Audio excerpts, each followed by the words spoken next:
कार्यकर्ता म्हणून काम करतोय आणि उद्याही कार्यकर्ता म्हणून काम करणार आहे।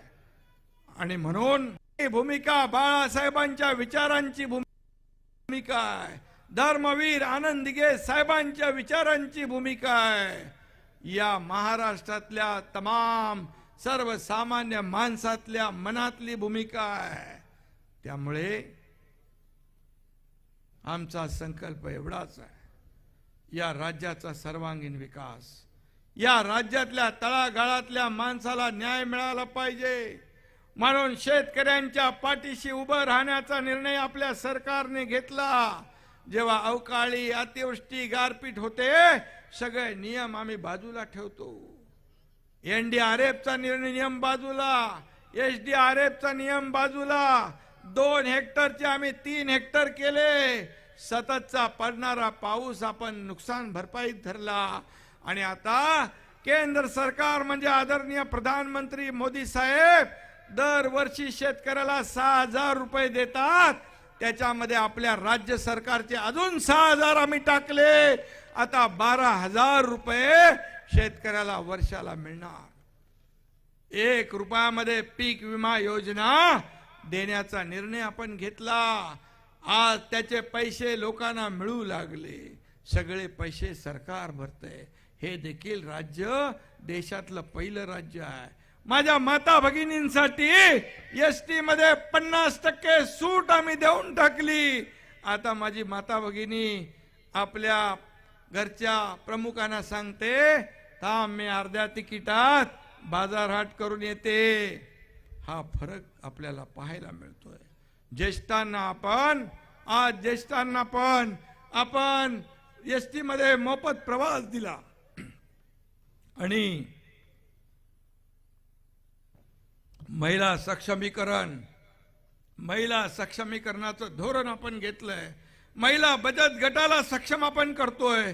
काल मी गडचिरोलीत गेलो होतो, आपल्याला सांगतो गडचिरोली हा नक्षलवादी जिल्हा आहे, तरी सुद्धा त्या ठिकाणी 40,000 महिला बचत गटाच्या महिला सक्षमीकरणाच्या कार्यक्रमात उपस्थित होत्या। आजपर्यंतच्या इतिहासात आपल्या देशाला स्वातंत्र्य मिळाल्यानंतर एवढी प्रचंड गर्दी त्या ठिकाणी काल पाहायला मिळाली। याचं कारण त्या महिलांनी सरकारवर विश्वास दाखवला। आपल्या कुटुंबाचा चरितार्थ चालवत असताना या ठिकाणी त्यांना सक्षम करणं ही काळाची गरज आहे। संजय गांधीचे पैसे आपण वाढवले, श्रावण बाळचे पैसे वाढवले आणि आपण सांगितलं त्यांना चक्रा मारायला लावू नका, त्यांच्या थेट खात्यामध्ये डीबीटीने पैसे जमा झाले पाहिजे। हा देखील निर्णय आपल्या सरकारने घेतला आहे। असे अनेक निर्णय आपल्या सरकारने घेतलेत आणि म्हणून मी आपल्याला एवढंच सांगतो, आज हे महाशिवसंकल्प अभियान आहे, महायुतीच्या पण बैठका जाहीर सभा होतील, आपल्या मित्र पक्षांच्या सोबत आपल्या बैठका होतील आणि बिलकुल या पूर्ण राज्यामध्ये नाही देशामध्ये एक माहोल आहे। राम मंदिर अयोध्येमध्ये 22 तारखेला त्याचं लोकार्पण होतं। आज तुम्हाला मी सांगतो, हिंदू हृदय सम्राट बाळासाहेब ठाकरेंचं काय स्वप्न होतं, एक दिवस पंतप्रधान करा, मी अयोध्येत राम मंदिर बांधतो आणि काश्मीर मधलं 370 कलम हटवतो। आज लाखो करोडो राम भक्तांचं बाळासाहेबांचं स्वप्न कुणी साकार केलं, या देशाचे प्रधानमंत्री मोदी साहेबांनी साकार केलं। हे आपल्यासाठी फार मोठी आनंदाची बाब आहे। मला आताच कोणीतरी सांगितलं, काँग्रेसच्या सोनिया गांधी आणि खरगेंना राम मंदिराचं निमंत्रण दिलं, ते म्हणाले आम्ही राम मंदिराच्या उद्घाटनाला जाणार नाही। अशा लोकांच्या बरोबर उभाटा युती करते आणि उभाटाचे नेते पण पूर्वी सांगायचे मंदिर वही बनाएंगे, तारीख नहीं बताएंगे, पण मोदी साहेबांनी मंदिरही बांधलं, तारीखही सांगितली आणि त्याचं उद्घाटनही होतंय। ही आपल्या सगळ्यांसाठी आनंदाची बाब आहे। आज मी आपल्याला एवढंच सांगतो, आपण 1.5 वर्ष जी केलेली कामं आहेत. शासन आपल्या दारी, आपल्याकडे झालं की नाही, शासन आपल्या दारी हा कार्यक्रम देखील आपल्याकडे होणार आहे. महिला सक्षमीकरण हा कार्यक्रम देखील होणार आहे, कालपासून सुरू झालाय. शासन आपल्या दारीमध्ये योजना, लाभ, निर्णय लोकांपर्यंत थेट गेले पाहिजे म्हणून आपण शासन आपल्या दारी केलं सुरू. कारण योजनांचा लाभ घ्यायला लोक चक्रा मारायचे, कंटाळून जायचे कटकटीला, आणि मग तो लाभाचा नाद सोडून द्यायचे. जसं सरकारी काम आणि 6 महिने थांब, हे आम्ही पूर्ण बदलण्याचा निर्णय घेतला. आणि तुम्हाला मी सांगतो, शासन आपल्या दारीच्या माध्यमातून 2,20,00,000 लाभार्थ्यांना आतापर्यंत लाभ मिळाला 22 कार्यक्रमांमधून. आणि म्हणून हे काम आपण करतोय. हे काम आपल्याला लोकांपर्यंत पोचवायचं आहे. शिवदूत, बूथ प्रमुख, कार्यकर्त्यांच्या माध्यमातून केंद्राने 9 वर्षात मोदी साहेबांनी केलेली कामं, या राज्याला दिलेली मदत, या आपल्या देशाचं नाव जगात उंच करण्याचं काम ज्या मोदी साहेबांनी केलं, त्यांच्या पाठीशी या सर्व महाराष्ट्रातल्या जनतेने त्यांचे हात बळकट करण्याचा निर्णय घेतलाय. कारण आपल्याला माहित आहे, जे 4 राज्याच्या निवडणुका झाल्या त्या निवडणुकांमध्ये मोदी गॅरंटी चालली, बाकी लोकांच्या गॅरंटी लोकांनी धुडकावून लावल्या. आणि म्हणून या वेळेस लोकांनी त्यांना गॅरंटी दिली आहे की अब की बार फिर मोदी सरकार. आणि म्हणून त्यांनी म्हटलंय अब की बार 400 पार. हेमंत तिकडे आहे. आणि आपल्या महाराष्ट्रामध्ये आपण करायचं आहे म्हणून आपण हा शिवसंकल्प अभियान सुरू केला आहे. या यानंतर महायुतीचा मेळावा होईल. जिल्हा पातळीवर आपल्या महायुतीचे मेळावे होतील. आपण महायुती म्हणून या राज्यामध्ये 48 जागांचं 48 मिशन 48 आपण राबवतोय. जसं ते 400 पार म्हणाले तसं आपण या राज्यात 45 पार, अब की बार 45 पार असा आपला संकल्प आहे. आणि म्हणून हा संकल्प आपल्याला पूर्ण करण्यासाठी आपल्याला एक केलंच पाहिजे. आणि त्याचबरोबर मराठा आरक्षणाच्या बाबतीत देखील आपलं हे सरकार शब्द दिलेला आहे, शब्द पाळणारे सरकार आहे. आणि म्हणून कुठल्याही आरक्षणाला धक्का न लावता या ठिकाणी मराठा समाजाला देखील न्याय देण्याचं काम आपलं सरकार करेल. फक्त मी एवढंच सांगतो, काही राजकीय लोक आपली राजकीय पोळी भाजण्यासाठी समाजामध्ये तेढ निर्माण करण्याचं काम करतात. त्याच्यापासून आपण सावध राहणं आवश्यक आहे. या एकनाथ शिंदेने शब्द दिलाय, दिलेला शब्द कधी मी फिरवत नाही. दिलेला शब्द पाळणं हे माझं काम आहे. आणि म्हणूनच या 50 लोकांनी, आमदारांनी, 13 खासदार, शेकडो लाखो कार्यकर्त्यांनी, तुम्ही सगळ्यांनी माझ्यावर भरोसा ठेवलाय. तो याचमुळे की हा काम करणारा मुख्यमंत्री आहे, हा रस्त्यावर उतरून लोकांना भेटणारा मुख्यमंत्री आहे, हा सर्वसामान्यांच्या सुखदुःखामध्ये धावून जाणारा मुख्यमंत्री आहे. एक सर्वसामान्य कार्यकर्ता जेव्हा मुख्यमंत्री होतो तेव्हा त्या कार्यकर्त्याची त्याला जाण असते, त्याला जाणीव असते, त्याला भान असतं. आणि म्हणून मी आपल्याला एवढंच सांगतो की आपण गेल्या 1.5 वर्षामध्ये जे केलेलं काम, कारण आपण स्वतः बांधावर गेलो, शेतावर गेलो, लोकांच्या सुखदुःखामध्ये गेलो. फक्त आपण घरी बसून काय त्याला म्हणतो आपण फेसबुक लाईव्ह ऑनलाईन काम केलेलं नाही. आणि म्हणून लोकांच्या चेहऱ्यावरून या ठिकाणी सरकारने केलेलं काम जे आहे त्याला आशीर्वाद मिळतात, सगळीकडे आशीर्वाद मिळतात. आणि म्हणून संतोष बांगर, तुम्हाला मी मनापासून धन्यवाद देतो, तुमचंही अभिनंदन करतो. आणि खासदारांनाही धन्यवाद देतो. एवढ्या मोठ्या संख्येने बूथप्रमुख आणि आपले शिवदूत या ठिकाणी उपस्थित झालेले आहेत. त्या सगळ्यांना मी मनापासून खूप खूप शुभेच्छा आपल्याला देतो आणि धन्यवाद.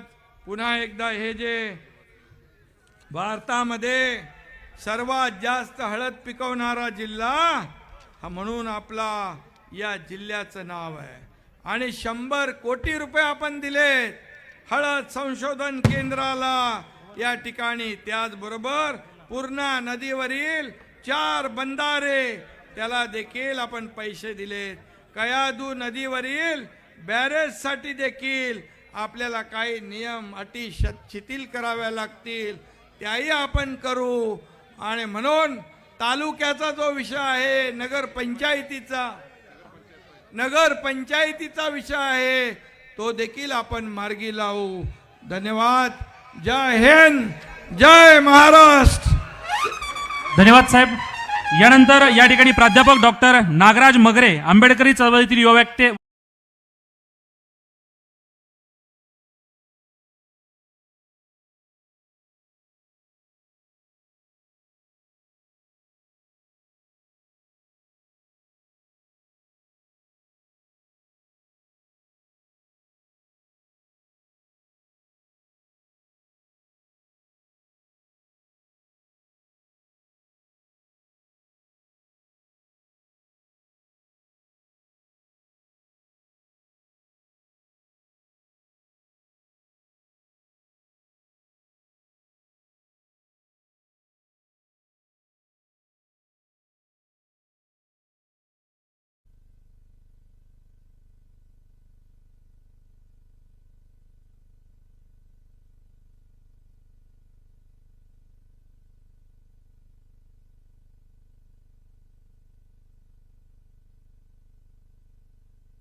order, paragraph 1A.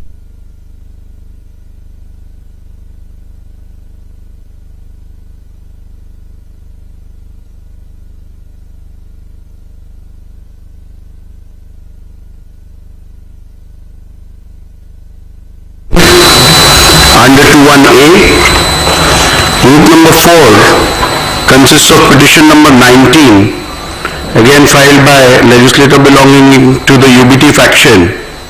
Under 21B, challenging the defiance of whip with regards to the speaker's election. Group number 6 consists of petition number 21, again filed by legislator belonging to the UBT faction under 21B with regards to defiance of whip for the confidence motion. Group number 5 consists of petition number 22 to 24, which has been filed by legislator belonging to the Shinde faction under 21A and 21B. Group 2 consists of petition number 17, which has been filed against certain independents and members belonging to other parties under 2 subclause 2. So we shall, before I proceed with the judgment, pronouncement of the order, I would like to express my sincere gratitude towards the Honorable Supreme Court of India, which has provided an extremely guiding force by way of its order, whereby they have given a direction to the whole adjudication of the issues being decided in the proceedings today. Therefore, I would at the outset express my gratitude towards the Apex Court. At the same time, I would like to express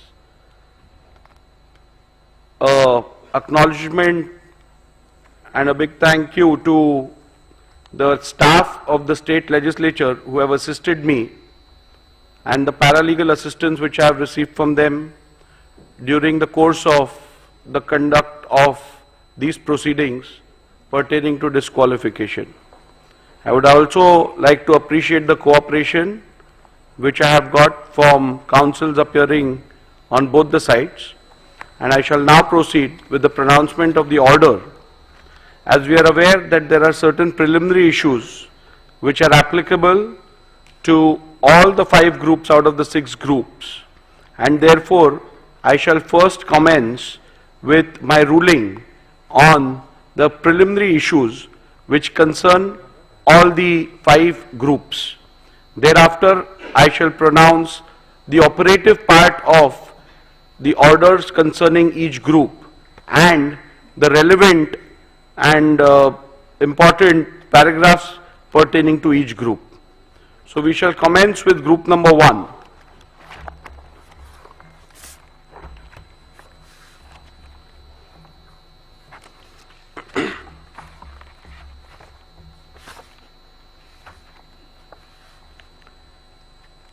Preliminary issues. The Honorable Supreme Court in Subhash Desai Supra versus the Governor of Maharashtra, hereinafter referred to as Subhash Desai, was pleased to direct that the Speaker should prima facie determine who the real political party is for the purpose of adjudicating disqualification petitions if 2 or more factions claim to be that political party, and accordingly shall recognize the whip and the leader who were duly authorized by the Shiv Sena political party, keeping with the principles discussed in the said judgment. Hence, keeping in view the factual matrix and the directions of the Honorable Supreme Court, I will prima facie determine who the political party is for the purpose of adjudicating disqualification petitions if 2 or more factions claim to be that political party, and accordingly recognize the whip and the leader who are duly authorized by Shiv Sena political party. Keeping in mind principles discussed in Subhash Desai Supra, it is necessary to consider and determine the said preliminary issue before examining the merits and deciding whether respondents have incurred disqualification under the 10th schedule of the Constitution of India. Thus, the preliminary issue that arises for my consideration before delving into the merits of disqualification petitions under the 10th schedule is, which among the two fractions was the real Shiv Sena political party, and consequently who was the duly authorized leader and or the whip of Shiv Sena political party for the purpose of deciding the present disqualification petition. The other issue framed for my consideration in this group of disqualification petition is whether the respondents have incurred disqualification in terms of paragraph 21A of the 10th schedule of the Constitution of India on account of their alleged acts and conduct.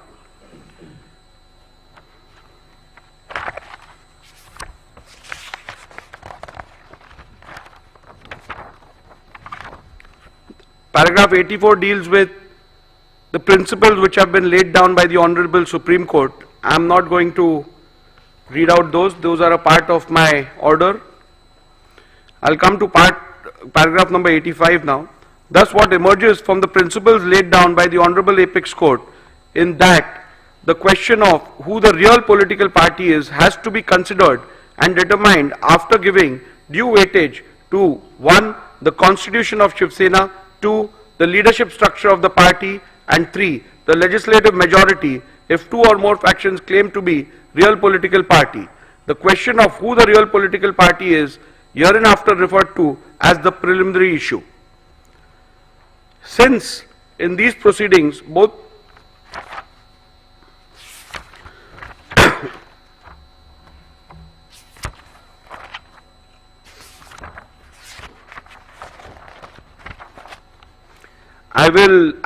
in the previous paragraphs I have recorded the submissions made by both the parties.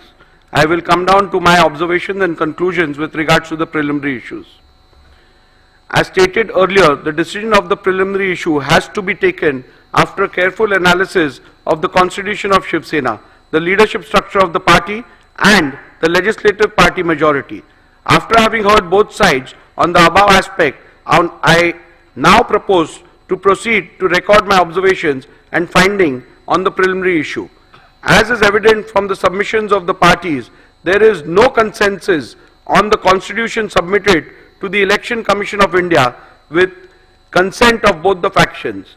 Likewise, the parties have different point of view on the leadership structure which has to be taken into consideration. The only aspect which is undisputed is the majority in the legislature party. Hence, to embark upon the finding on the preliminary issue, I will have to decide the relevant constitution which has to be taken into account. 2. The leadership structure which existed before the dispute arose. Further, it will also have to be determined as to when the rival factions emerged. Petitioner's assertion that the Constitution of the year 2018 is the relevant constitution which has to be taken into account for the purpose of determining the preliminary issue is based on the submission that 1.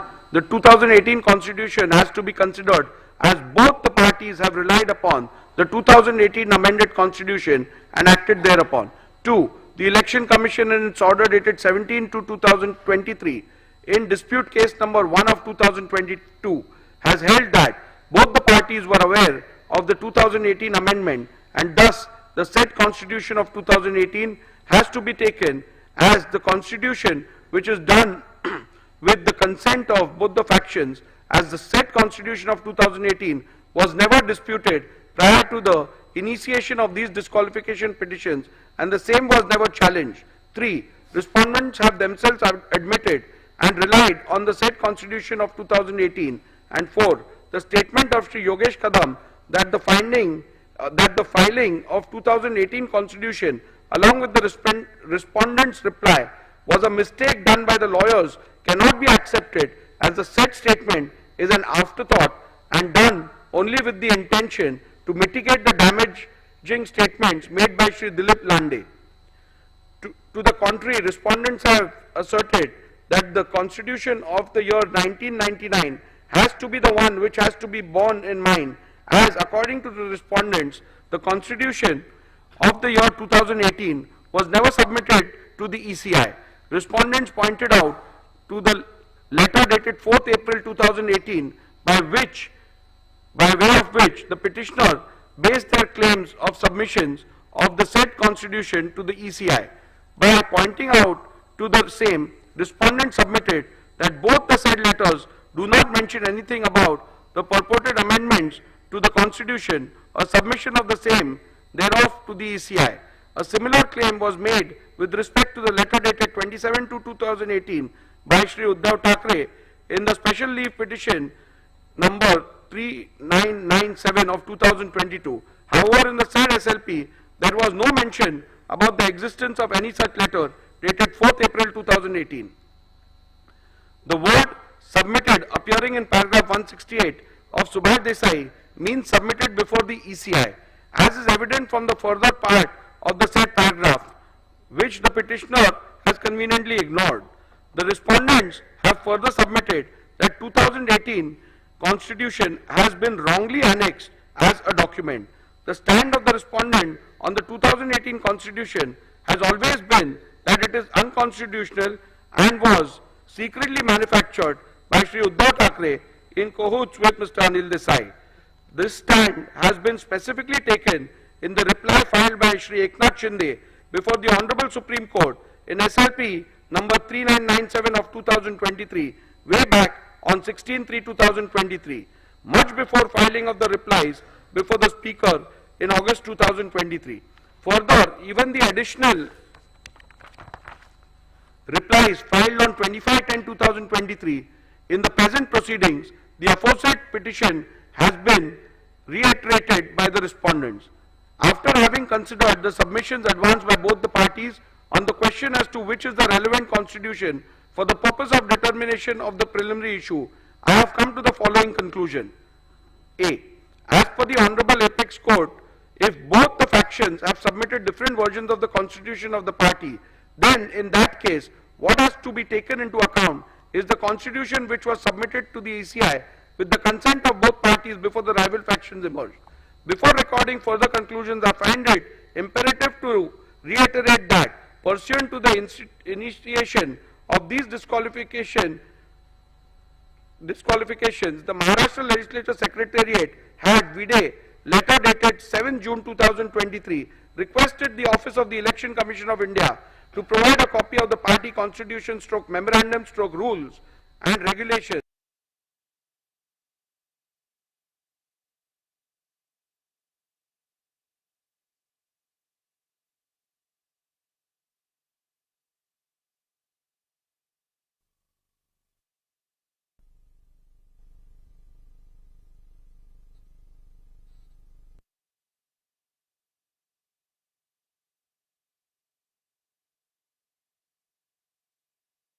The Election Commission of India, with a letter dated 22nd June 2023, provided a copy of the Constitution and rules of Shiv Sena as available on the record of Election Commission of India.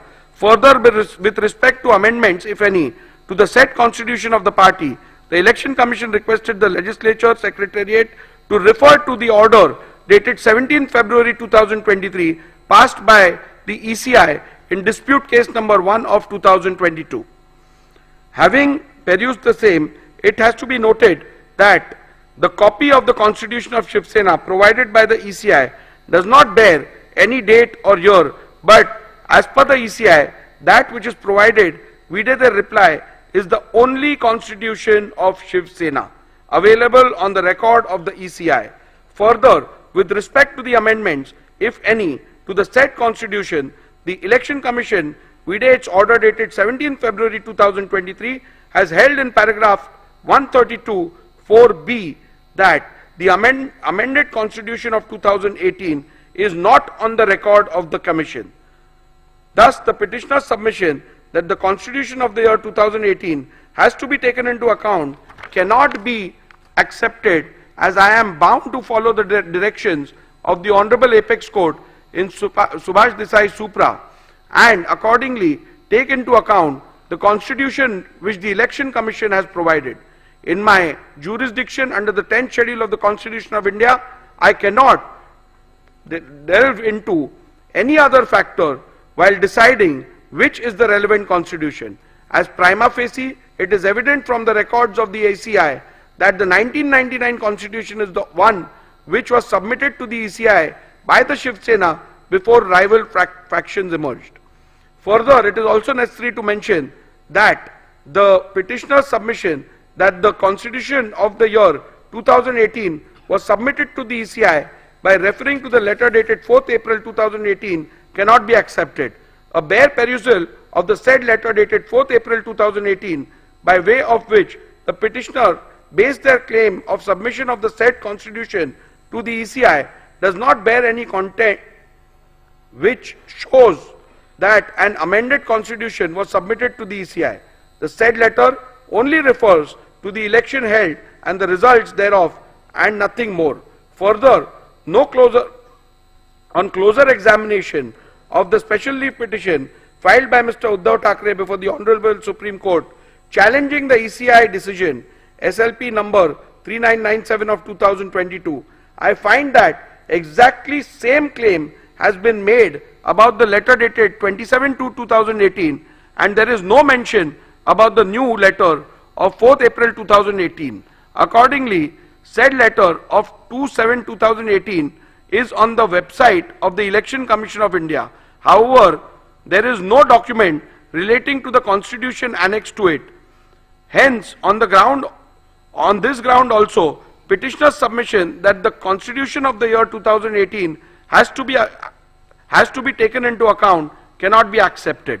Petitioner's submission that submitted before the speaker, petitioner's submission that into inverted submitted before the speaker would mean into inverted annexed by the petitioner and the respondents in their respective petitions and replies thereto cannot be accepted, as there is a clear provision under the 1986 rule where the leader has to submit the party constitution. Rule 3 subclause 1 subclause B of 1986 rule mandates that the leader into inverted shall furnish into inverted a copy of the rules and regulations, whether known as such or as constitution or any other name, of the political party concerned. Further, Rule 3 subclause 4 contemplates that whenever any change takes place in the information furnished by the leader of the legislature party under Rule 3 subclause 1, he shall as soon as may be thereafter, and in any case within 30 days from the date on which such change has taken place, or within such further period as the speaker may for sufficient cause allow, furnish in writing information to the speaker with respect to such change. Thus, the submission of constitution before the speaker has to mean submission under Rule 3 of 1986 rules. However, till date, Shiv Sena has not submitted any constitution on the record of the speakers of the speaker under the said Rule 3.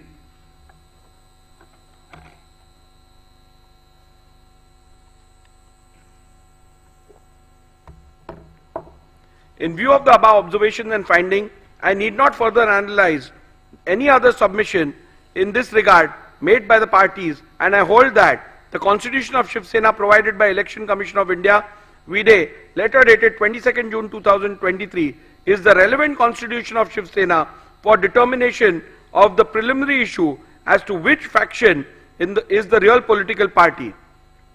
Constitution of Shiv Sena held to be the relevant constitution is hereinafter referred to as the SS Constitution. The leadership structure relevant for the determination. Learned Senior Advocate Mr. Kamath's submission that the leadership structure which is relevant for the purpose of deciding the preliminary issue is the leadership structure which is reflected in the communication dated 27 February 2018 and 4th April 2018 made to the Election Commission of India pursuant to the elections held on 23rd January 2018 is based on the petitioner's submission recorded in paragraph 89A to G herein above. Initially, the petitioner relied on the affidavit submitted to the ECI of the then office bearers of Shiv Sena produced along with the affidavit in lieu of examination of chief to show that Shri Uddhav Thackeray had support of the majority in the organization.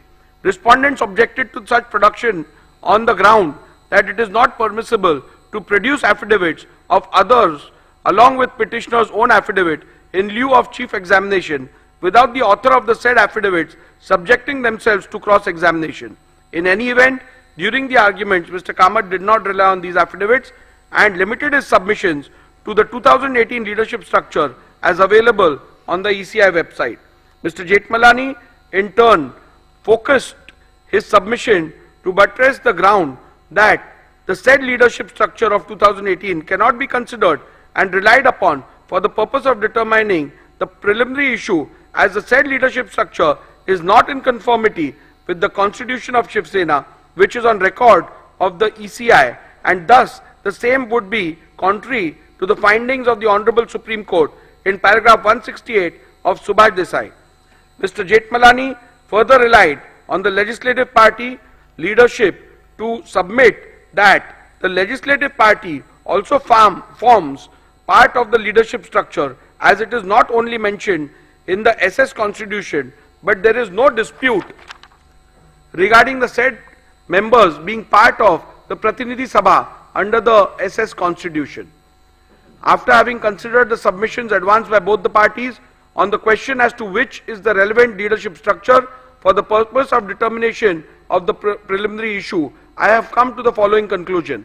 The submission of Mr. Kamath, the jurisdiction under the 10th schedule, only mandates a prima facie adjudication as to what the leadership structure of the political party was at the relevant time, and it does not extend to an inquiry as to whether or not the leadership structure available on the record of the ECI was pursuant to a validly held election, is a correct position, and hence I concur with the same.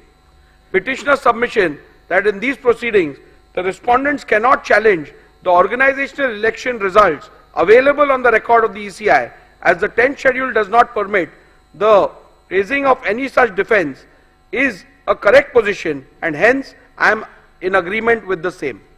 Respondent submission that the leadership structure of 2018 cannot be considered and relied upon for the purpose of determining the preliminary issue, as the said leadership structure is not in conformity with the constitution of Shiv Sena, which is on record of the ECI, does not arise at this juncture, as it is a submission which has to be considered while determining whether the said leadership structure can be relied upon for the purpose of determining which faction represents the real political party, which would be dealt with at the appropriate juncture.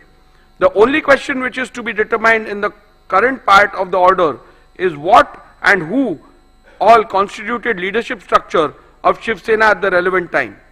Respondents have led detailed evidence, and despite being confronted during cross-examinations, they have been able to demonstrate that no organizational elections were held on 23/1/2018. On the contrary, in the affidavit in lieu of examination of Chief of Shri Sunil Prabhu, PW1, has stated that organizational elections were held on 23/1/2013 and 23/1/2018. However, Shri Sunil Prabhu has not claimed any personal knowledge of the same or and whether he was present during the said elections.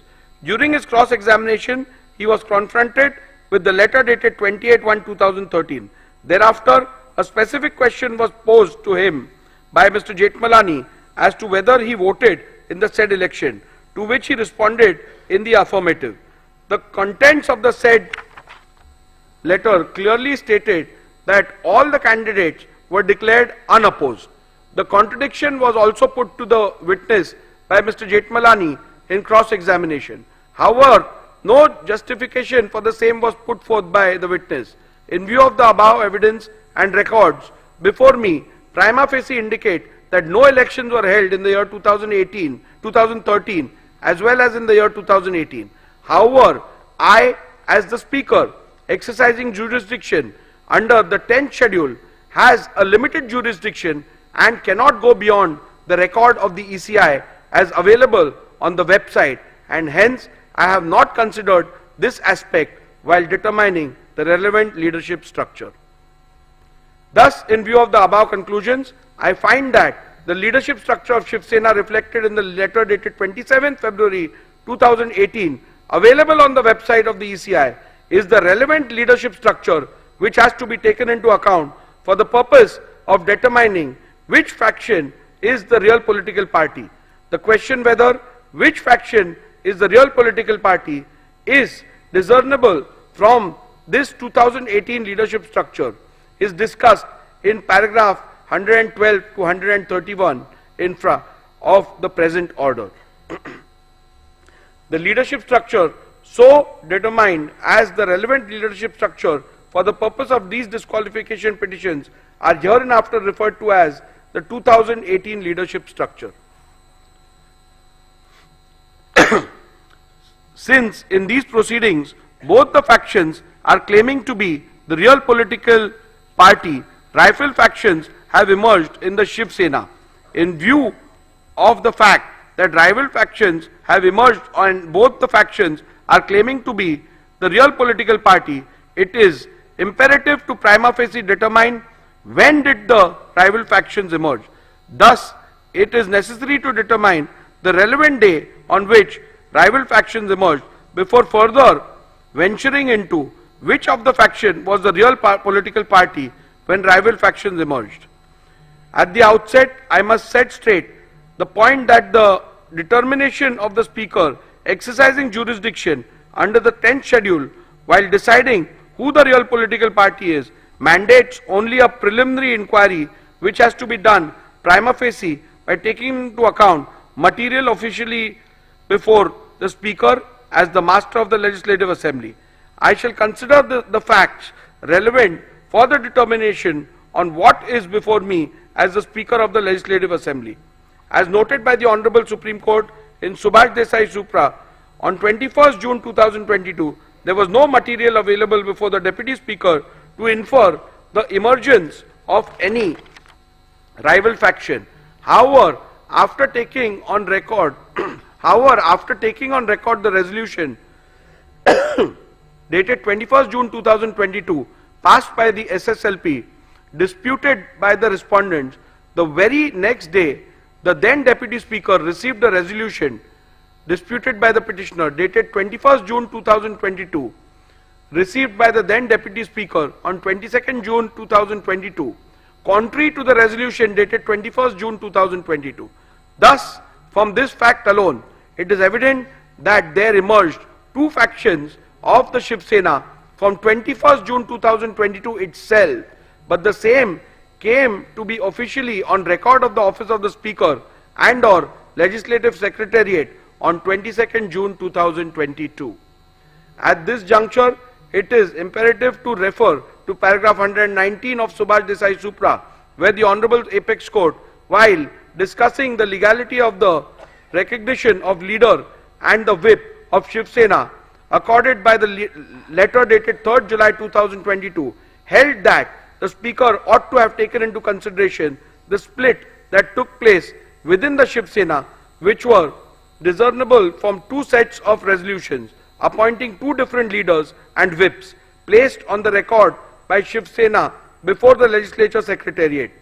This paragraph into bracket 119 read with Honorable Apex Court's finding recorded by the Honorable Apex Court in paragraph 157 of Subhash Desai Supra makes it clear that the law laid down by the Honorable Supreme Court is that in view of the deletion of paragraph 3 of the 10th schedule, when rival factions emerge as a result of rift stroke split in the party, the Speaker has to necessarily find which faction is the real political party while recognizing leader and the whip of the party.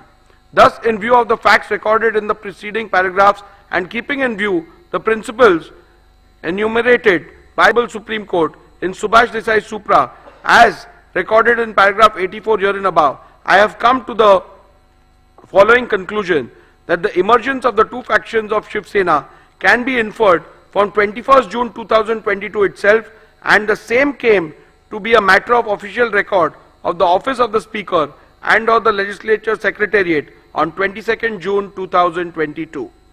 Conclusion: having decided the 1. relevant constitution of Shiv Sena, 2. leadership structure, and 3. the relevant point for the purpose of determining the preliminary issue, I have made the following analysis, observations and determinations on the preliminary issue of which faction was the real political party when two factions emerged. For the purpose of analyzing, discussing and determining the issue, the faction of the petitioner is hereinafter referred to as UBT faction, and likewise the respondent's faction is referred to as the Shinde faction. The applicability of the test of aims and objectives. I am not going into the details of reading the applicability of the test of aims and objectives, because as you are aware that in accordance with the directions of the Apex Court and otherwise, the Speaker is not required to get into the political thicket with regards to the aims and objectives of a political party. So I am restricting it to pronouncement, and you can have a look at it once you apply for the certified copy.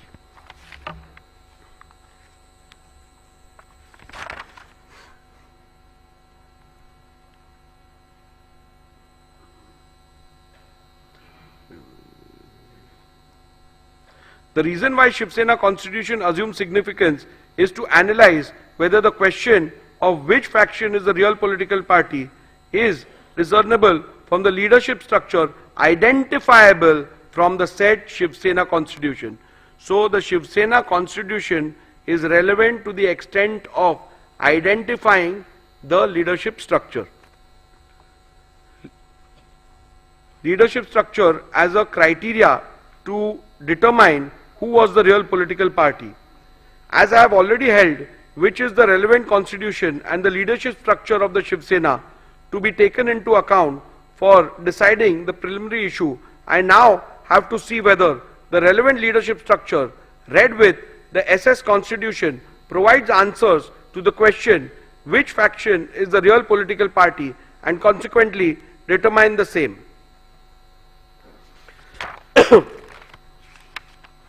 The UBT faction made, there are submissions made which have been recorded of both the sides, which are at paragraph 113 and 114 of my order. In view of the above recorded submissions of the parties, there emerges two further questions: whether 2018 leadership structure is in conformity with the constitution of Shiv Sena. Number two, whether will all the Paksha Pramukh whether will of the Paksha Pramukh and or majority leaders in the 2018 leadership structure could be said to be synonymous with the will of the political party. So we further have to derive get answers to two more questions. The primary one being whether 2018 leadership structure is in conformity as provided by the constitution, and number two, whether the will of the Paksha Pramukh and or majority of the leaders reflects the will of the political party. As there are contrasting submissions on the question, it is necessary to peruse the SS constitution and the 2018 leadership structure and then record a finding as to whether the 2018 leadership structure is in conformity with the constitution of the Shiv Sena. Thus, I have taken a comparative look at the 2018 leadership structure and the SS constitution and have arrived at the following observations and conclusions. A. 2018 leadership structure mentions Shiv Sena Paksha Pramukh into bracket president as the highest office of the SSPP. However, in the SS constitution, the highest office of the Shiv Sena political party is Shiv Sena Pramukh, but the said constitution distinguishes highest office and the highest authority and provides that Rashtriya Karyakarni is the highest authority whose decision shall be final. Shiv Sena SS Constitution provides that the members of the Rashtriya Karyakarni shall be called as Shiv Sena leaders and provides for a total number of 19 members, out of which 14 are to be elected by the Pratinidhi Sabha and the rest of the 5 members are to be appointed by Shiv Sena Pramukh. However, the 2018 leader structure envisages only 13 members in the Rashtriya Karyakarni, out of which 19 are to be elected and the remaining 4 are to be appointed. SS Constitution provides for a total number of 21 deputy leaders, out of which 17 are to be elected by the Pratinidhi Sabha and the rest of the 4 members are to be appointed by Shiv Sena Pramukh. However, the 2018 leaders structure envisages 33 deputy leaders, out of which 21 are to be elected and the remaining 12 are to be appointed. The 2018 leadership structure provides for 3 categories of office bearers, vis-a-vis Secretary, Samanvayak and Sanghatak. However, the Constitution of Shiv Sena provides for 3 categories of office bearers, vis-a-vis President, Sarchitnis, General Secretary, Koshadhyaksha, Treasurer. From the observation recorded in the preceding paragraphs, it is evident that the 2018 leadership structure is not at all in conformity with the Constitution of Shiv Sena. In view of this finding alone, it could very well be concluded that the 2018 leadership structure, which is not in conformity with the Constitution of Shiv Sena, cannot be taken as the yardstick to determine which faction was the real political party at the relevant point of time. In view of the same, I have come to the conclusion that the 2018 leadership structure read with the SS Constitution does not provide a reliable outcome and or answer the question which faction is the real political party, and hence cannot be relied upon to determine the said preliminary issue. Nevertheless, I am inclined to look at the second question regarding paragraph 115 here and above, where will of the Paksha Pramukh and or majority leaders in the 2018 leadership structure could be said to be synonymous with the will of the political party, so as to not leave any stone unturned in arriving at a decision. The determination of this question arises out of the alternate submissions made by the UBT faction that the 2018 leadership structure has to be taken ex facie, and the determination of which faction was the real political party has to be solely based on the said leadership structure without a comparison of the said structure with the leadership structure provided for in the Constitution of the Shiv Sena. The said proposition would run counter to the principles laid down by the Honorable Apex Court in Subhash Desai Supra, where it was specifically provided that the leadership structure which has to be taken into consideration while determining the real political party has to be identifiable by the relevant constitution. Thus, although in the light of my finding on the preceding question, the aspect need not be looked into, however, I intend to look into the said aspect any which way, considering the gravity and importance of the dispute. Hence, following are my observations, findings and conclusions on the said aspect.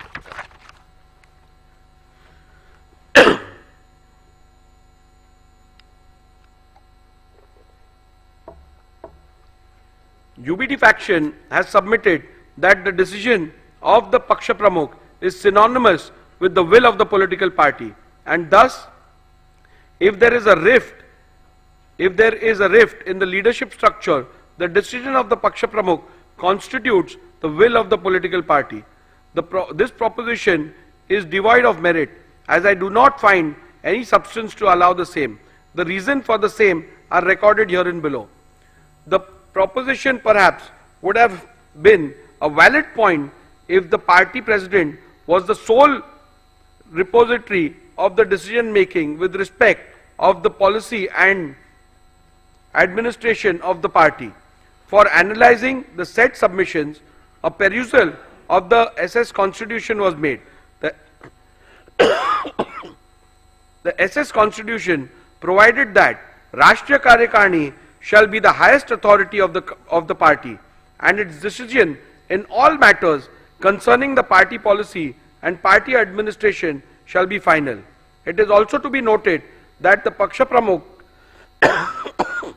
is only a presiding member of the said highest authority in the party and in no way is the sole repository of decision making in the party. Thus, in view of the same, the submission that the decision and or the will of the Paksha Pramukh is synonymous with the will of the political party cannot be accepted. It would be appropriate to note that the SS Constitution does not even have a post called Paksha Pramukh. However, it was argued by the UBT faction that the nomenclature difference in the 2018 leadership structure and the SS Constitution is not a relevant factor for the purpose of deciding the preliminary issue. Even though I have held in paragraph 117 that 2000 leadership structure is not at all in conformity with SS Constitution, I shall consider this submission. The Constitution of Shiv Sena provides for Shiv Sena Pramukh. The submission of the petitioner that Shiv Sena Pramukh mentioned in the SS Constitution is the same post of Shiv Sena Paksha Pramukh termed in the 2018 leadership structure. By relying on the powers of Shiv Sena Pramukh, it was argued by the UBT faction that he is the authority under the party constitution vested with the powers to remove any member of the party. Thus, it was further argued that an authority who is vested with such power of removal reflects the will of political party with respect to removal of members from and for anti-party activities. However, a complete reading of the said provision in the party constitution reveals that the said submission is factually wrong. The said provision in relation to the powers of Shiv Sena Pramukh clearly provides that such a power is not absolute and it has to be exercised in consultation with the Rashtriya Karyakarani. Further, it has to be noted that such a power is only available to the Shiv Sena Pramukh for the purpose of removal of members mentioned in Article 8, Schedule B of the said Constitution. The said schedule does not deal with leaders of the party. Leaders of the party is given under Schedule A of the said article. Thus, Shiv Sena Pramukh does not have any power to remove any leader of the party.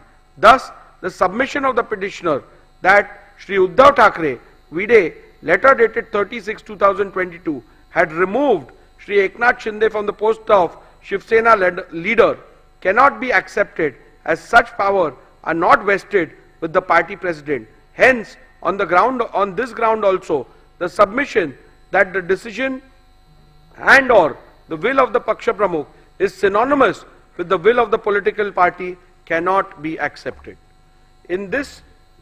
If this proposition is accepted, then in a situation where the party president, who is also a legislator, itself defects, then he could simply escape the wrath of the 10th schedule by pleading that his decision is the will of the party.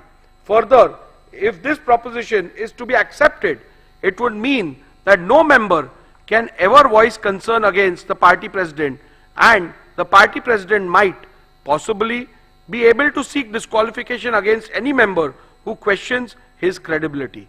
This would run contrary to the concept of intra-party dissent. In view of the clear and unequivocal finding of the Honorable Supreme Court at paragraph 183 to 190 of Subhash Desai, I will be falling foul of the judgment of the Honorable Supreme Court in Kyoto Holohan, wherein the constitutional validity of the 10th schedule was itself upheld on the grounds that it is not an anti-dissent law if this proposition is accepted. I shall now proceed to consider whether the will of the majority leaders in the 2018 leadership structure is synonymous with the will of the political party. An alternate submission was made that even if the Paksha Pramukh is not accepted as the repository of the will of the political party, the decision of the leadership structure has to be construed as synonymous with the will of the political party. This proposition is also devoid of merit, and I do not find any substance in it for following reasons. In a circumstance where there is no dispute amongst the leaders identifiable by the constitution of a political party, the proposition would have held water. However, the factual matrix of the present matter is different. This is a matter where there is a dispute within the leadership structure itself. It is to be noted that in the present matter, rival factions have emerged in the legislature party, political party, and thus inevitably amongst leaders of the party as well. Thus, it would not be wise to apply this proposition in the present matter. The existence of split stroke rift in the leadership structure is admitted by the petitioner and or the UBT faction, as can be inferred from the petitioner's affidavit in lieu of examination in chief of PW1, petitioner himself, that the leader of the UBT faction did not have the support of all the members of the 2018 leadership structure when rival factions emerged. Thus, the submission that the decision of the leadership structure has to be construed as synonymous with the will of the political party could have perhaps be applied in a situation where there is a dispute between some members of the party and the elected leadership.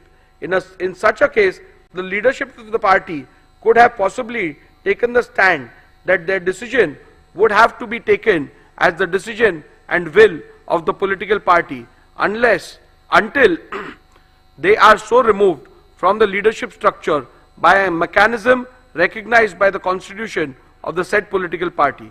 However, as I have noted earlier, in the present matter, rival claims have emerged wherein the leadership structure about the leadership within the leadership structure about the leadership itself. In such a situation, one leader's contention that his will is the will of the political party would be contradiction in terms.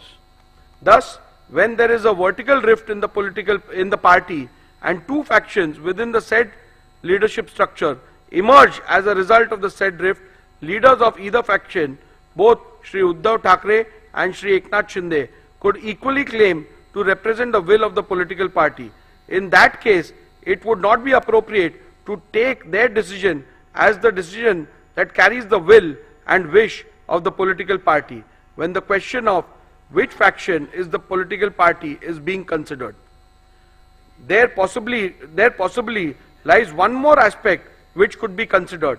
Does the stand/stroke decision of the majority members of the leaders within the leadership structure identifiable and appointed according to the constitution of the political party could be construed as the will and desire of the political party in the event there is a dispute within the leadership structure? For the purpose of answering this question, one must look into the constitution of the political party. In an event where the party constitution provides for a mechanism to resolve a conflict of decision within the leadership structure, then in that case it would have been a guiding factor.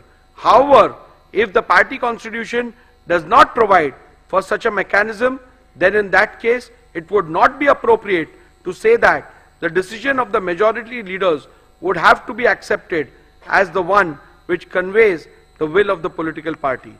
This aspect need not be further considered in view of the fact that in any case UBT faction has not placed any material on record or even suggest that any meeting of the Rashtriya Karyakarni was called for where any decision in relation to the real political party was resolved so as to identify the leaders and or the whip who carried the will of the political party. Thus, in the absence of any such material, including any majority decision of the Rashtriya Karyakarni in relation to the real political party, identifying the leader and or the whip who carried the will of the political party would be an impossible task. Any conclusion reached would be without basis in law and evidence of fact.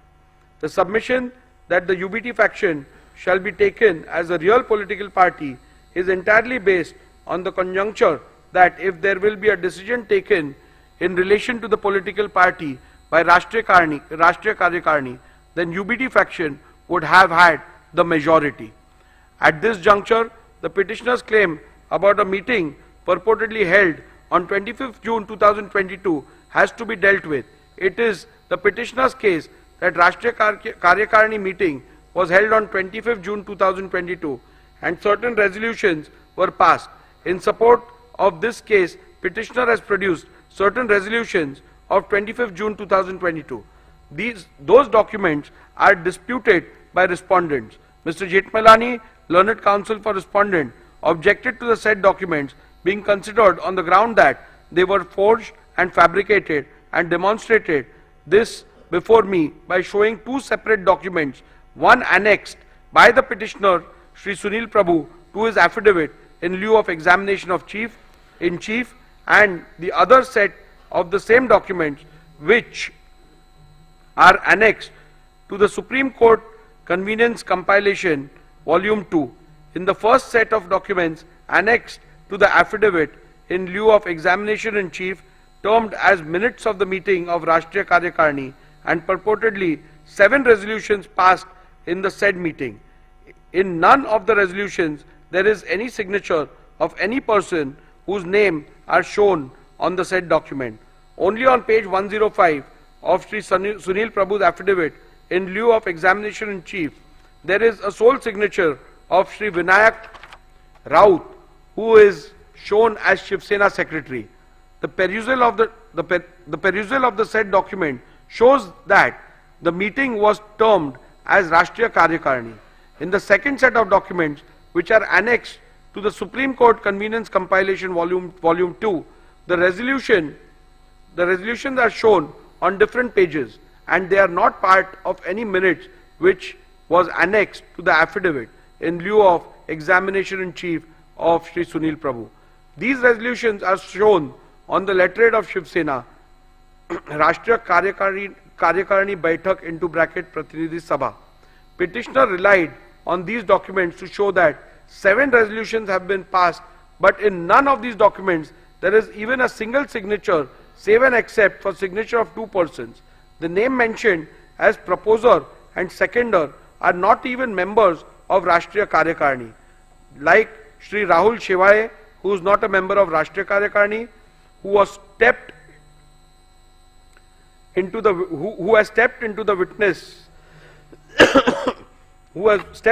witnesses and led evidence that there was no such meeting. The same is the case with Sri Vinayak Raut and Sri Arvind Sawant. They are also not members of the said Rashtriya Karyakarni. The petitioner had claimed that the said meeting was held on 25/6/2022 at Sena Bhavan, whereas Sri Uddhav Thackeray claimed that the said meeting was held through video conference. This has been stated by Uddhav Thackeray in his submission before the Election Commission filed on 9/1/2023. This itself casts a doubt on the authenticity of the documents and holding of any such meeting of either Rashtriya Karyakarni or Pratinidhi Sabha.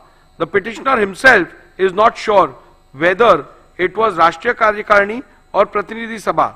Thus, in view of the above said documents, the said documents cannot be permitted to be relied on.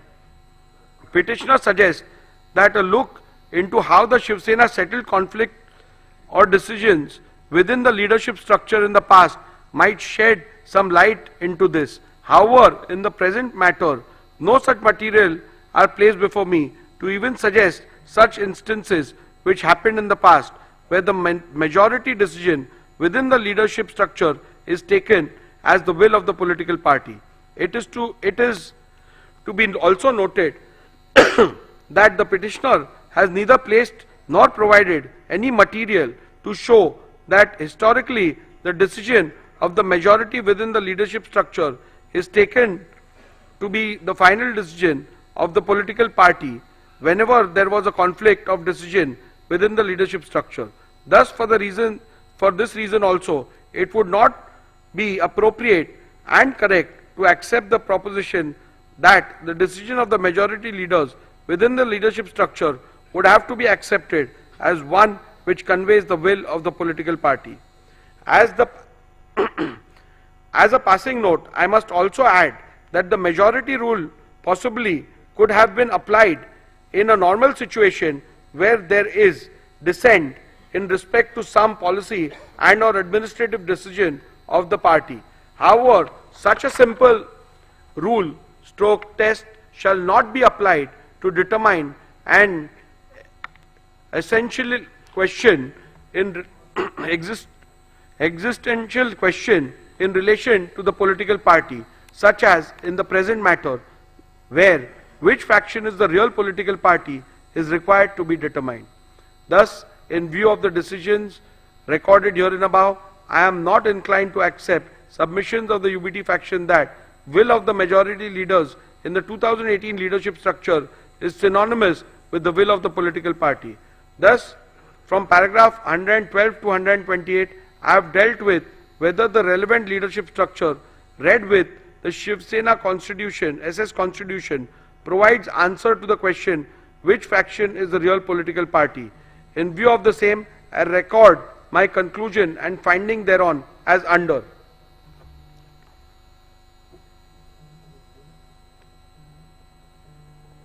The 2018 leadership structure is not at all in conformity with the constitution of Shiv Sena and thus does not provide a reliable outcome and or answer to the question which faction is the real political party and hence cannot be relied upon to determine the preliminary issue. Decision of the Paksha Pramukh is not synonymous with the will of the political party and thus if there is a rift in the leadership structure, the decision of the Paksha Pramukh cannot be taken as the will of the political party. When there is a vertical rift in the horizontal leadership hierarchy of the political party and both the factions within the said leadership structure emerged as a result claim to represent the will of the political party, it would not be appropriate to apply the test of which of the said faction decision carries the will and wish of the political party. In the case of Shiv Sena political party, will of the majority leaders in the 2018 leadership structure cannot be said to be synonymous with the will of the political party. In view of the findings recorded in the preceding paragraph, I hold that the 2018 leadership structure read with the SS Constitution does not provide any reliable answer to the question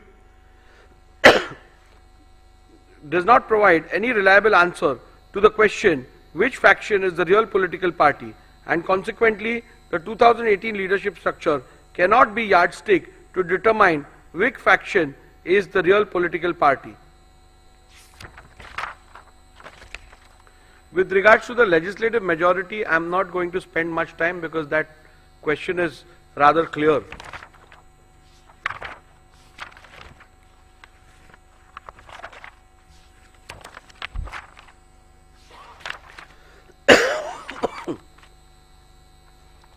In view of the above observations and findings, I hold as follows. Which faction is the real political party is discernible from legislative majority which existed when the rival factions emerged. Legislative majority which existed when the rival factions emerged can be discerned and or inferred from 1.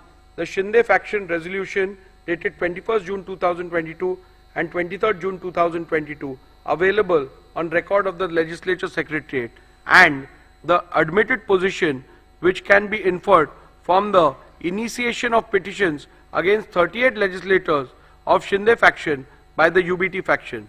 Shinde faction had an overwhelming majority of 37 out of 55 MLAs with the rival when the rival faction emerged. From my analysis, observations, conclusions and findings recorded in paragraph 82 to 144 herein above, I hold that Shinde faction was the real Shiv Sena political party when rival factions emerged on 21st June 2022.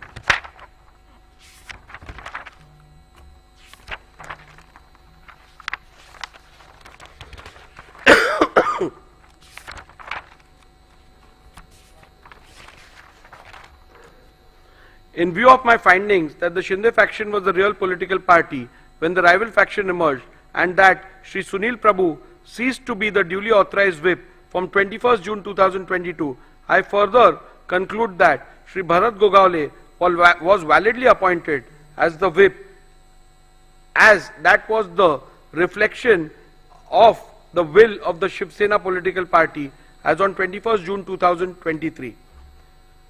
Following are the final conclusions, which is again a summary.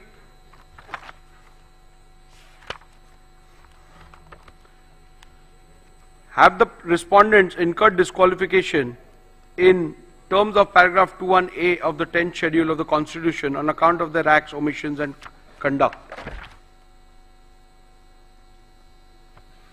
I will also read the final conclusion. Following are the final conclusions from the analysis, observations, conclusions, findings and rulings recorded from paragraph 82 to paragraph 158 herein above. I conclude as follows.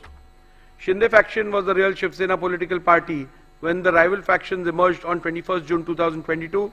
Shri Sunil Prabhu ceased to be the duly authorized whip from 21st June 2022.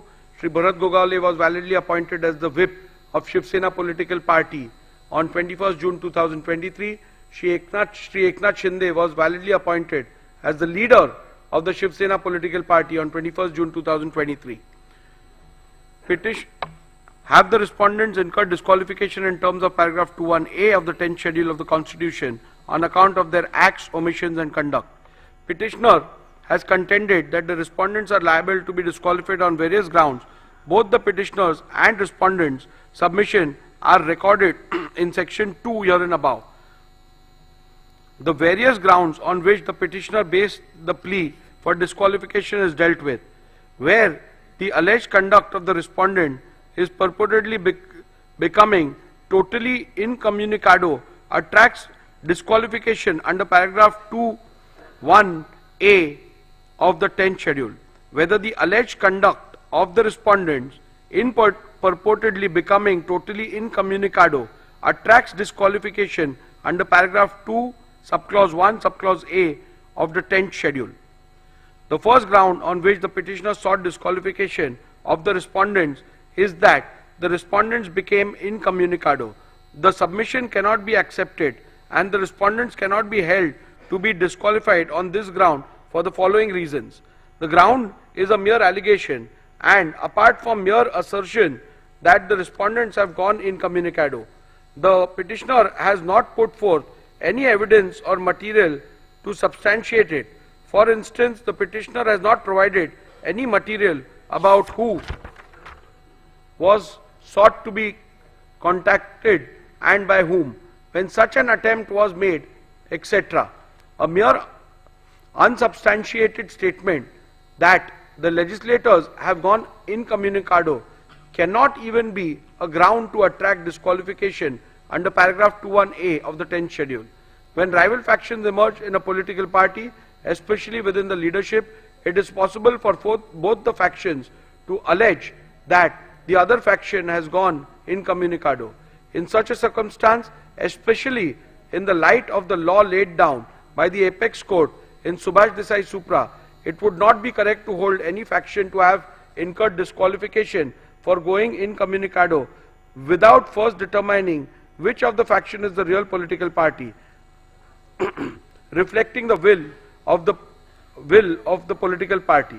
Also, having held that the Shinde faction was the real political party when the rival factions emerged, the submission of the petitioner that the respondents have gone incommunicado ceases to hold any meaning for the purpose of disqualification. On the 20th of June 2022, elections for the Legislative Council were held. In his cross-examination, Shri Sunil Prabhu, PW1, stated that all the MLAs were present for the same. In the face of this evidence, it would not be possible to accept that the legislators had gone incommunicado. Respondents have placed that they have been in touch with the UBT faction. They substantiated it by stating that Shri Milind Narvekar and Shri Ravindra Phatak, MLC, of the UBT faction, had gone to Surat and met Shri Eknath Shinde and other respondents on 21st June 2022 on the instructions of Shri Uddhav Thackeray. This fact was not denied by the petitioner Shri Sunil Prabhu when a suggestion was put to him in the cross-examination.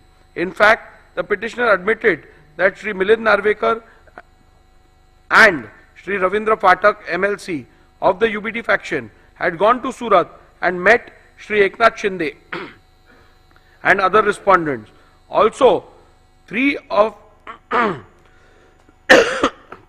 the witnesses for respondents have testified that Shri Milind Narvekar and Shri Ravindra Phatak MLC of the UBT faction had gone to Surat and met Shri Eknath Shinde and other respondents. On 21st June 2022, on the instructions of Shri Uddhav Thackeray, the testimony stood the test of cross-examination and the petitioner could not establish otherwise. Thus, on this count alone, or this count also, it would not be possible to accept the legislators were incommunicado, Whether the deliberate absence of the respondent in the SSLP meetings purported to be held on 21st June 2022 attracts disqualification under paragraph 21A of the 10th schedule. The second ground on which the disqualification is sought is that the respondent deliberately remained absent in the SSLP meeting held on 21st June 2022. Petitioners relied on the attendance sheet register of the meeting dated 21st June 2022. After having considered the submission advanced on this ground, I hold that respondents cannot be held to be disqualified on this ground. In view of my conclusion that 1. The Shinde faction was the real political party when factions emerged, and 2. Shri Sunil Prabhu ceased to reflect the will of the political party from the moment the faction emerged. Thus, it would not be correct to say that Shri Sunil Prabhu had any authority to call any meeting of the SSLP. Hence, on this ground alone, petitioner's case that the respondents were liable to be disqualified for non-attendance of the meeting dated 21st June 2022 is liable to be rejected. Irrespective of the conclusion that may be reached about which faction was the real political party, respondents could not be held to be disqualified on the ground that they deliberately remained absent in the SSLP meeting held on 21st June 2022. This is because of the following reasons. Petitioner relied upon the attendance sheet of the 21st of June 2022 to claim that all those MLAs who were signed the said attendance sheet were present in the meeting, while those who did not sign were not present. Based on this document, the UBT faction claimed that respondents remained deliberately absent. A comparison of the original attendance sheet produced along with the affidavit in lieu of chief examination of the petitioner Shri Sunil Prabhu, PW1, with the copy of the attendance sheet produced and verified as a true copy along with the petition reveals that the two do not match. There are glaring discrepancies.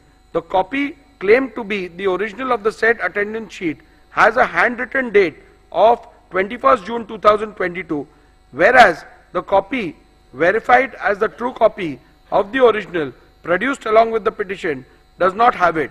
Further, Shri Sunil Prabhu stated in his cross-examination that the documents relied as the attendance sheet was in fact a register of MLAs to whom the whip of 21st June 2022 was served and received. So, facts show: 1. There are glaring discrepancies in the said attendance sheet. 2. The statements of Shri Sunil Prabhu shows the document relied upon as attendance sheet of MLA present on 21st June 2022 is in fact a register of service and receipt of the whip dated 21st June 2022 of the MLAs.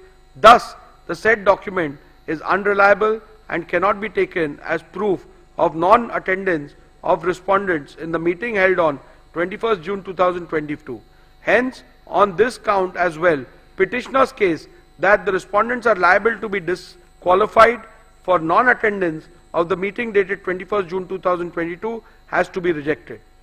Further, all the respondents have denied the receipt of any whip for attending the meeting on 21st June 2022. Countering this, petitioner Shri Sunil Prabhu, in his affidavit in lieu of examination in chief, stated that the whip for 21st June 2022 meeting was sent via WhatsApp by Shri Manoj Harishchandra Chaugle to Shri Prabhakar Kaye, PA of Shri Eknath Shinde. In the cross-examination of Shri Sunil Prabhu stated that the whip was sent via WhatsApp to all the respondents, who according to him were not traceable. However, petitioner has not offered any statement or any material to even suggest that such WhatsApp messages were sent to other respondents. Thus, the petitioner has failed to establish that whip/notice was served upon the respondents in petition number 2/15, directing them to attend the meeting on 21st June 2022. As to the service of whip on Shri Eknath Shinde, the only material produced by the petitioner is an alleged screenshot of the WhatsApp message sent by one Shri Manoj Harishchandra Chaugle to one Shri Prabhakar Kaye.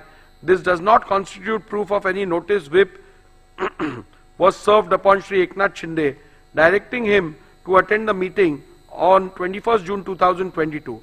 Further, a perusal of the aforementioned WhatsApp message allegedly sent to the PA of Shri Eknath Shinde shows that the said message was sent at 12:31 p.m. on 21st June 2022 for a meeting which was allegedly scheduled for 12:30 p.m.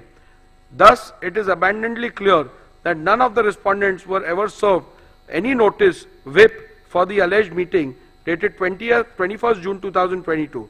Hence, on this ground alone, also, petitioner's case that the respondents were liable to be disqualified for non-attendance of the meeting dated 21st June 2022 must be rejected. The third ground on which the disqualification of respondent is sought is that the respondents deliberately remained absent in the SSLP meeting held on 22nd June 2022. Petitioner relied on the attendance sheet register of the meeting dated 22nd June 2022. After having considered the rival submissions, I hold that respondents cannot be held to be disqualified on this ground in view of my conclusion that 1. The Shinde faction was the real political party when rival factions emerged. 2. Shri Sunil Prabhu ceased to reflect the will of the political party from the moment rival factions emerged. Thus, it would not be correct to say that Shri Sunil Prabhu had any authority to call any meeting of the SSLP. Hence, on this ground alone, petitioner's case that the respondents were liable to be disqualified for non-attendance of the meeting dated 22nd June 2022 must be rejected. Again, even if I was to take different view about which faction was the real political party, still the respondents could not have been held disqualified on the grounds that respondent deliberately remained absent in the SSLP meeting held on 22nd June 2022 for the following reasons. I am unable to accept the petitioner's submission that non-attendance of the SSLP meeting would make the respondents liable to be disqualified under paragraph 2, 1A of the 10th schedule. I am of the view that non-attendance of party meetings, including legislature party meetings, would not attract disqualification under paragraph 2, 1A of the 10th schedule of the Constitution. Such an action cannot indicate that the members have voluntarily given up his membership of the political party. Not attending party meeting and voicing a difference of opinion outside the house are matters between the members and his party and have nothing to do with clause 2(1)(a) of the 10th schedule. Non-attendance of the meeting can at the most be termed as an act of dissent within the party.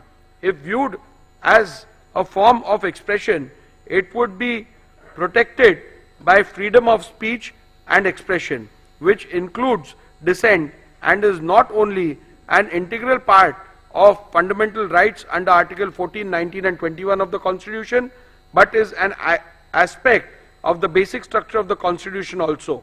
Therefore, even if the alleged non-attendance is seen as an expression of dissatisfaction, it cannot be treated as conduct attracting disqualification within the purview of paragraph 21A of the 10th schedule. Further, I find the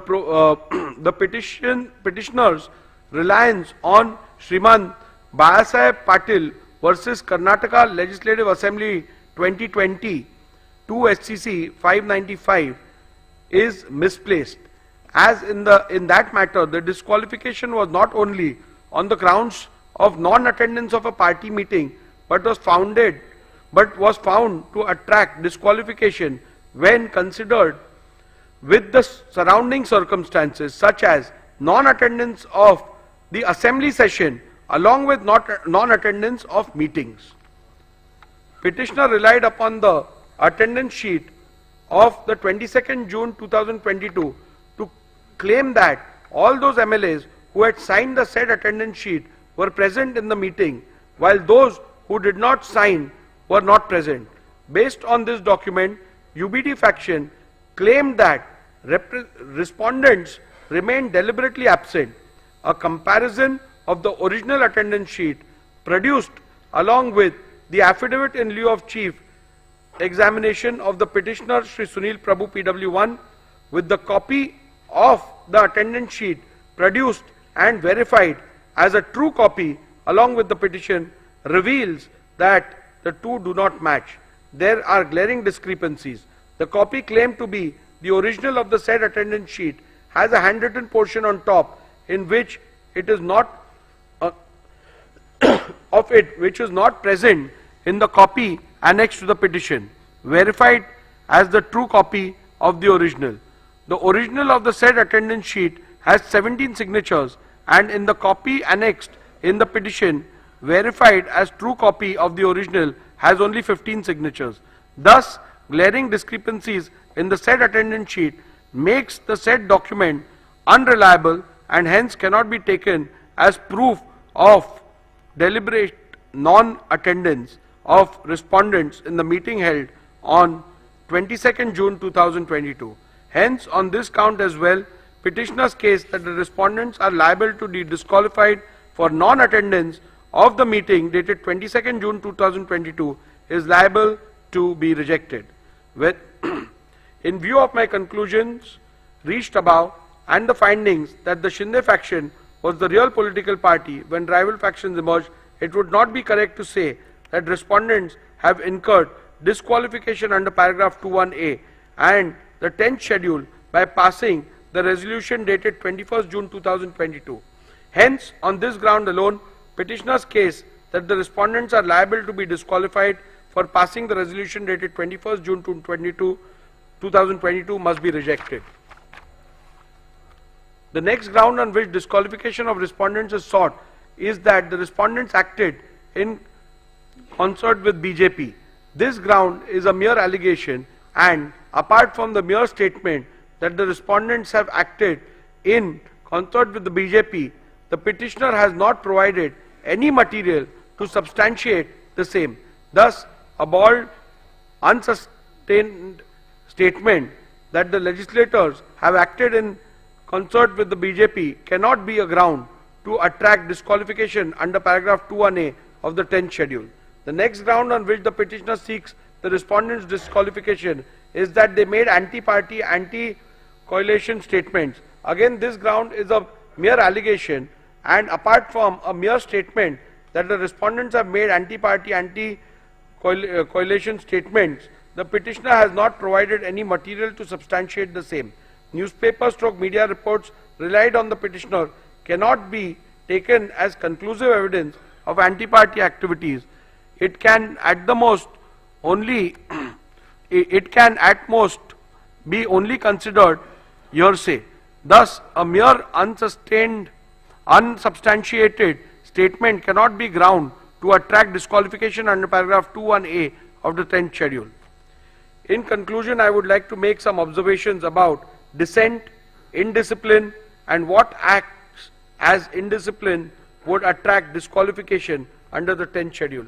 If some member or members in a given case go overboard and make some statements or do some acts which may be considered indiscipline, it would be for political party to deal with them appropriately. Looking at the degree and gravity of the indiscipline, the concerned member may be censored, admonished or reprimanded or given a mere extreme punishment such as suspension or expulsion from the party as may be warranted by party rules. The 10th schedule is not intended as a device to be used for imposing intra-party discipline, much less for administering the party. No party leadership can use the provisions of the 10th schedule as a deterrent to stifle the collective dissent of large number of members by threatening them with disqualification under the 10th schedule. In a given case, when a tussle for leadership arises between leaders in a political party, the elected members, as indeed the common party workers, usually cannot remain mute onlookers. They are compelled to choose sides. Wherever whatever else may be the consequences of this action or inaction, the parties cannot expect that the high office of the speaker can be used to eradicate opposition or quell dissent in party ranks by employing the mechanism of the 10th schedule. In any case, the speaker has no role to play in this game of political tussle between warring party leaders. The speaker merely goes to the letter of the law and the spirit behind introduction of penal consequences in the 10th schedule, which in my considered view is to preserve the democratic foundations of the legislature or the parliament. I must keep in mind this object underlying the 10th schedule and ensure that the dispute falls within the provisions of paragraph 21A and B, and that his powers are not sought to be invoked with ulterior motives for party gain. In view of my conclusions and findings recorded herein above, petition number 1 to 16 of 2022 are hereby dismissed.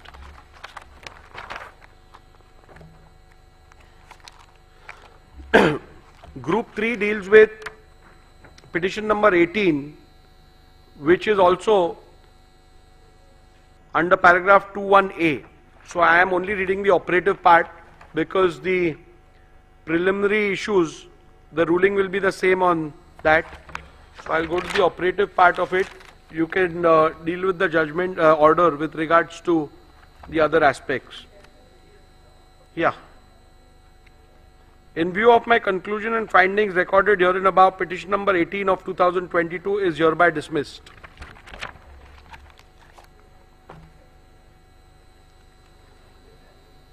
Group 4, petition number 19, which is filed by legislator belonging to the UBT faction under 21B, challenging the defiance of whip in the speaker's election.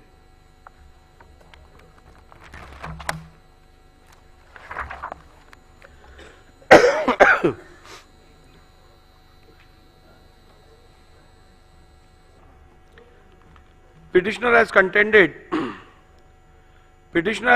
contended that the respondents are liable to be disqualified on various grounds. Both the petitioners and respondents' submission are recorded in section 2 herein above. However, the prayer for disqualification in the present petition is restricted to the alleged violation of whip dated 2nd July, allegedly issued by the petitioner in respect of the election of the speaker held on 3rd July 2022. Other averments are all repetitions of submissions in petition number 1 to 16 and petition number 18 of 2022. Thus, my finding thereof may be read and referred to in respect of the averments under paragraph 2, subclause 1, subclause A of the 10th schedule. Thus, the only ground on which the petitioner sought disqualification of respondent is that the respondent has violated the whip dated 2nd July, allegedly issued by the petitioner in respect of election of the speaker held on 3rd July 2022. The submission cannot be accepted. This submission cannot be accepted, and the respondents cannot be held to be disqualified in view of my conclusion in respect of the real political party that the Shinde faction was the real political party when the rival faction emerged, and Sri Sunil Prabhu ceased to reflect the will of the political party from the moment rival factions emerged. Thus, it would not be correct to say that Sri Sunil Prabhu has any authority to issue any whip on 2nd June 2022. Hence, on this ground alone, petitioner's case that the respondents are liable to be disqualified for violation of whip dated 2nd July 2022 must be rejected. Irrespective of any conclusion that may be reached about which faction was the real political party, respondents could not be held to be disqualified on the ground that they violated the whip dated 2nd July 2022. This is because of the reasons recorded herein below. The petitioner has failed to prove the service of whip dated 2nd July 2022. Petitioner Sri Sunil Prabhu PW1 in his affidavit in lieu of examination in chief deposed that the whips dated 2nd July 2022 were sent by email to the email address of the respondents. He stated that Sri Vijay Joshi, an employee working in the Shiv Sena Vidhimandal Karyalay, Vidhan Bhavan, was instructed to send the whip. He further deposed that 2 whips dated 2nd July 2022 were sent by Sri Vijay Joshi to the respondents in disqualification petition number 19 and 21 of 2022. We did 3 emails dated 2nd July 2022. The said emails were produced along with the affidavit in lieu of evidence in chief. He further stated that email addresses of the respondents were taken from the email addresses mentioned in the official list of members of Maharashtra Legislative Assembly 2023 or as mentioned in a list furnished by the advocates for the respondents. We did the email dated 21st September 2023. Shri Vijay Joshi, PW2, specifically filed affidavits in lieu of examination of chief and deposed that he was working in the Shiv Sena Vidhimandal Karyalay, Vidhan Bhavan, in June 2022 and on instructions of Shri Sunil Prabhu sent 2 whips dated 2nd July 2022 to the MLA of Shiv Sena Legislature Party. We did 3 emails.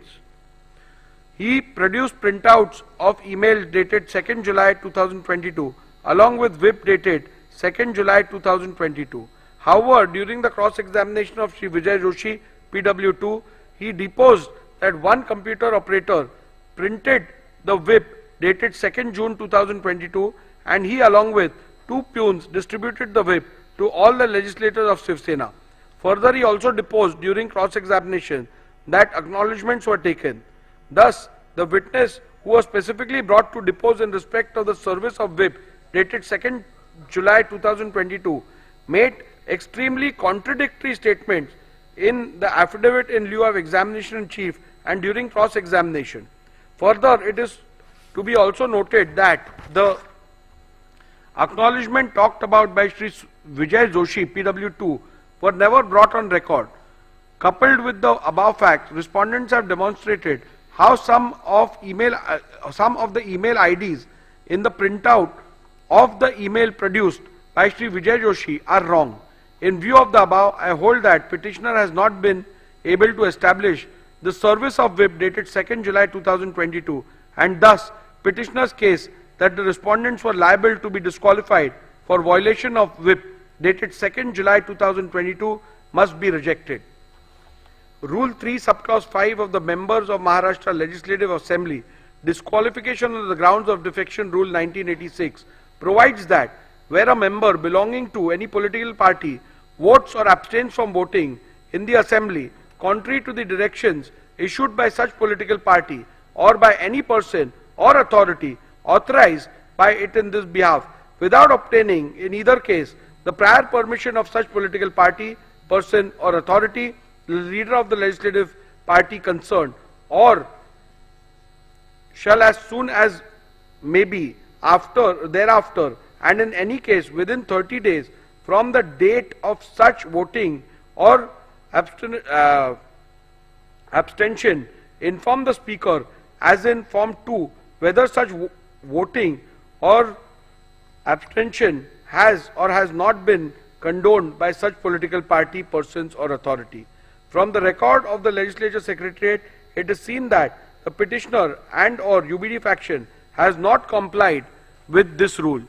Thus, on this ground also, petitioner's case that the respondents were liable to be disqualified for violation of whip dated 2nd July 2022 must be rejected.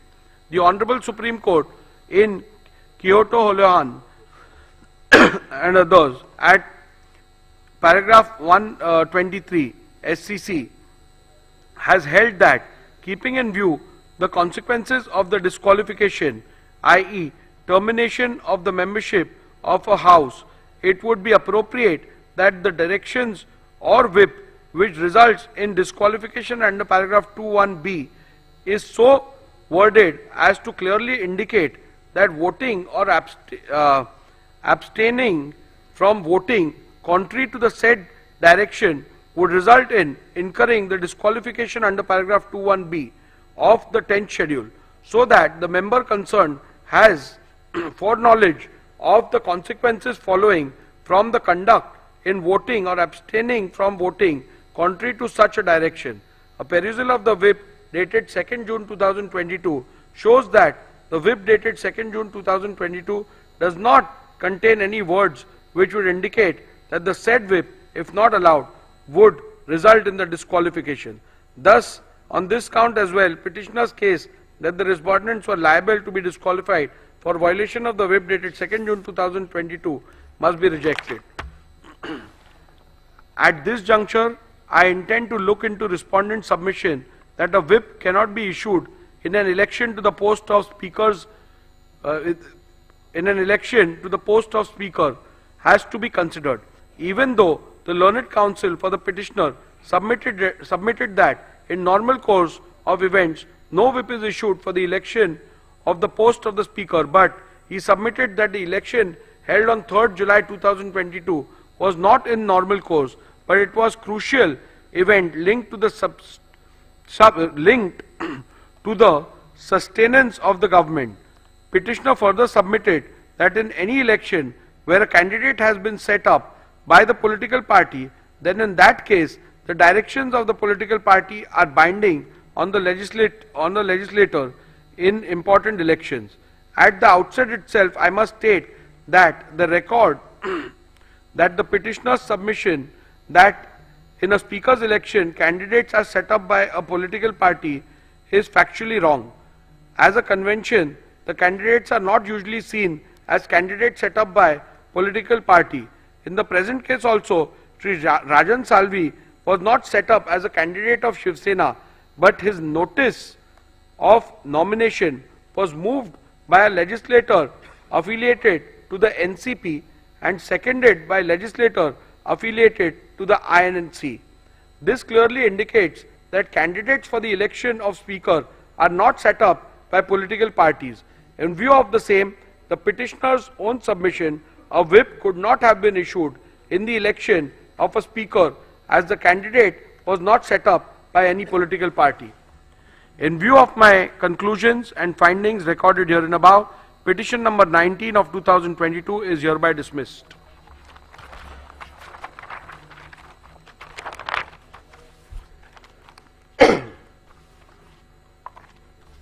Petition number Group 6, which consists of petition number 21, again filed by a legislator belonging to the UBT faction under 2(1)(b) for defiance of whip issued during the confidence motion. I will only read the operative part and you can refer to the judgment for the details. The preliminary issue has already been decided in the previous orders, so that will apply to this as well. In view of my conclusions and findings recorded herein above, petition number 21 of 2022 is hereby dismissed.